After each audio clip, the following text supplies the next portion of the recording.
Are you trying to sell your dirt bike but are frustrated with getting all these lowball offers like half the price that you're asking? Well, I've been buying, selling, and looking at hundreds of bikes over 20 plus years, and I want to share with you 6 costly mistakes that might be causing you to get lowball offers on your bike. The first mistake is the presentation of your bike and the ad. This has to do with the title of your ad as well as the pictures and the description of it. So, for example, if you take a really poor quality picture or have no pictures at all, maybe the lighting is really bad, maybe it's really low resolution so it's hard to see what the bike even looks like, or it's set up in like an old barn or a really messy garage and it just looks like you spent 30 seconds and very little effort to post your dirt bike. Well, people aren't going to take you as seriously if it shows that you took very little effort to try and sell your bike. And if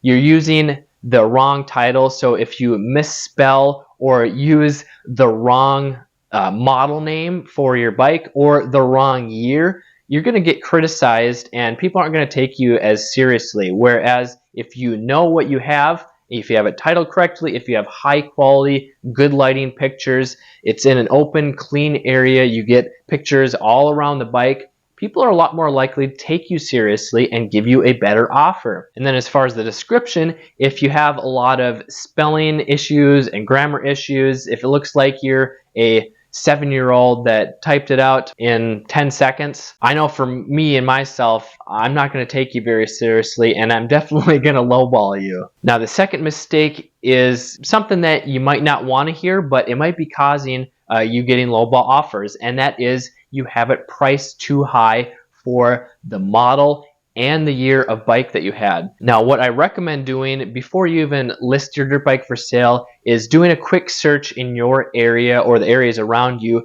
for your specific dirt bike model and year, or within a few years of it, and just looking at their prices and the average condition of them, and then basically combining them all and getting an average price.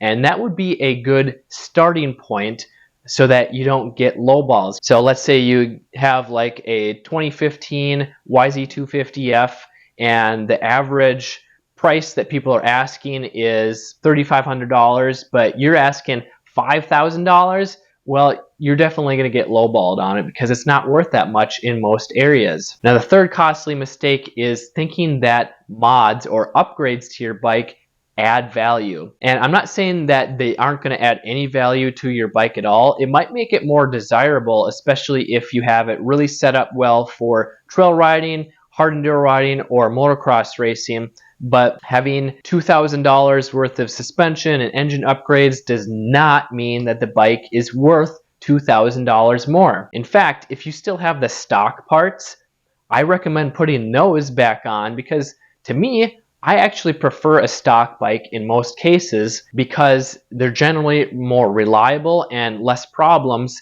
because once people start modifying stuff, it's just more likely for things to go wrong or break because they didn't put it together properly. So if you have stock parts, put them back on the bike, and then you still have those aftermarket parts to maybe sell separately or include with the bike at a higher price if you desire. Now, the fourth costly mistake is a lacking description. Now, I briefly said spelling and grammar is a problem, but if the description is lacking credibility, you're a lot more likely to get lower offers. And what do I mean by lacking credibility? Well, when I read a description and I'm very weary of their knowledge or history and maintenance of the bike, this makes me less confident in their current price. And if I don't know enough about the bike, or it sounds like they don't know what they're talking about, then I'm more likely to give a lower offer. Because if they don't know what they have, then I definitely don't know, especially not seeing it in person. So I'm going to have to go in with more risk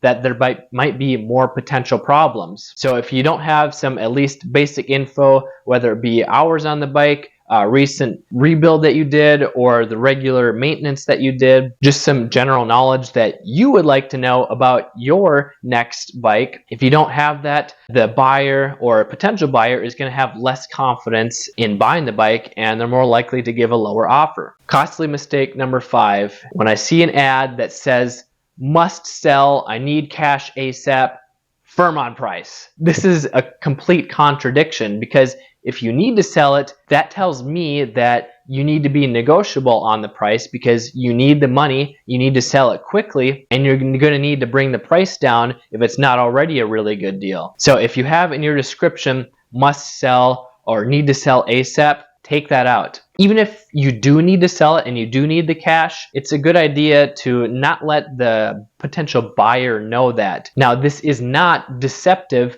if you just leave it out and don't say anything about needing money. The potential buyer just thinks that, oh, he needs to sell the bike, and if they don't ask you why, well, then they're not as likely to give you a lowball offer. Now, reason number 6 why you're getting lowballed is you're selling it at the wrong time of the year to get top dollar. So going back to that 2015 YZ250F, everyone's asking $3,500, but it's December or January, the winter, when here in Minnesota, no one's riding out here because there's snow and it's 0 degrees out. Well, no one wants to buy a bike at that time, at least for a top dollar like that. So if you're selling it in the non-riding season, you got to expect to reduce your price by several hundred or even $1,000 depending on your market and the bike. So my suggestion, either wait until springtime or whenever the hot season is for people wanting to get bikes, or if you need to get rid of it, just know that you're not going to get top dollar, most likely. So if you're selling your bike, does that mean that you're looking to upgrade to a better dirt bike? Well, if so, you should check out my video on the best 4-stroke dirt bikes for trail riding right here. And then let me know which bike looks like the right one for you.